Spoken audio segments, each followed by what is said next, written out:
Shalom, selamat pagi Bapak Ibu Saudara yang terkasih di dalam Tuhan. Mari sebelum kita mendengarkan renungan pada pagi hari ini, kita berdoa terlebih dahulu. Mari kita bersatu di dalam doa. Mengucap syukur Tuhan untuk kasih dan kemurahan-Mu. Terima kasih untuk nafas kehidupan yang masih boleh kami nikmati hingga pagi hari ini.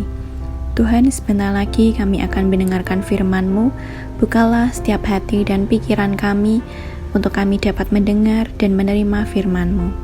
Kiranya firman-Mu pada pagi hari ini dapat menjadi berkat dan kekuatan bagi setiap kami. Kami mau menyerahkan kehidupan kami sepenuhnya ke dalam tangan kuasa-Mu. Haleluya, amin. Renungan Suling 24 Juni 2022. Nats renungan pada pagi hari ini terambil dari 1 Samuel 15 ayat 1 sampai 35 dengan judul Ketaatan Syarat Mutlak. Karena engkau telah menolak firman Tuhan, maka ia telah menolak engkau sebagai raja. 1 Samuel 15 ayat 23b.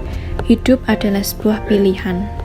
Dari sejak bangun pagi kita diperhadapkan dengan sebuah pilihan. Mau langsung bangun atau baring sebentar lagi, mau berdoa atau buka handphone, mau langsung mandi atau sarapan dulu. Begitu seterusnya, sepanjang hari kita diperhadapkan dengan pilihan-pilihan yang ada dalam hidup kita. Namun, ketika kita berbicara mengenai ketaatan, maka ketaatan bukanlah pilihan, melainkan sebuah keharusan. Saul adalah salah satu contoh tokoh di Alkitab yang harus menuai akibat dari ketidaktaatannya dalam melakukan perintah Tuhan. Kita tahu bahwa Saul adalah seorang raja atas Israel, namun posisinya sebagai seorang raja justru mendapat penolakan dari Tuhan. Bahkan Tuhan merasa menyesal telah memilihnya sebagai raja karena ia telah menyepelekan perintah. Penolakan Tuhan atas kepemimpinan Saul, bukan Saul, tidak pernah mencapai hasil yang baik di dalam kepemimpinannya. Tuhan menolak Saul karena tidak taat kepada perintahnya. Di ayat 3 Tuhan berfirman kepada Samuel agar Saul menumpas semua orang Amalek termasuk binatang kepunyaan mereka. Tetapi Saul tidak sepenuhnya taat terhadap apa yang diperintahkan Tuhan. Di ayat 9 dikatakan bahwa Saul dan rakyat itu menyelamatkan Agag dan kambing domba dan lembu-lembu yang terbaik dan tambun. Pula anak domba dan segala yang berharga, tidak mau mereka menumpas semuanya itu. Namun di hadapan Samuel, Saul dengan berani berkata bahwa ia telah sepenuhnya melaksanakan firman Tuhan.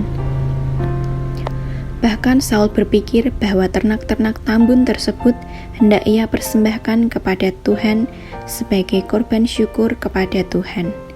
Apapun alasannya, ketidaktaatan terhadap firman Tuhan itu berakibat fatal. Tuhan menolak Saul sebagai raja atas Israel.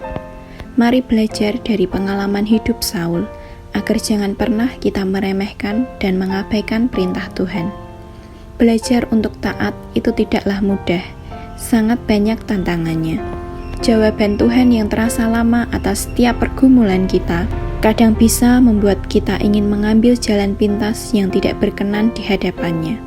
Karena itu, kita perlu minta pertolongan Roh Kudus, supaya bisa hidup selaras dengan kehendak Tuhan dan taat sepenuhnya. Mari terus belajar untuk taat. Pokok doa pada pagi hari ini, berdoa bagi jemaat yang sakit, kiranya Tuhan berkenan memberikan kesembuhan dan pemulihan. Sekian renungan pada pagi hari ini, Tuhan Yesus memberkati.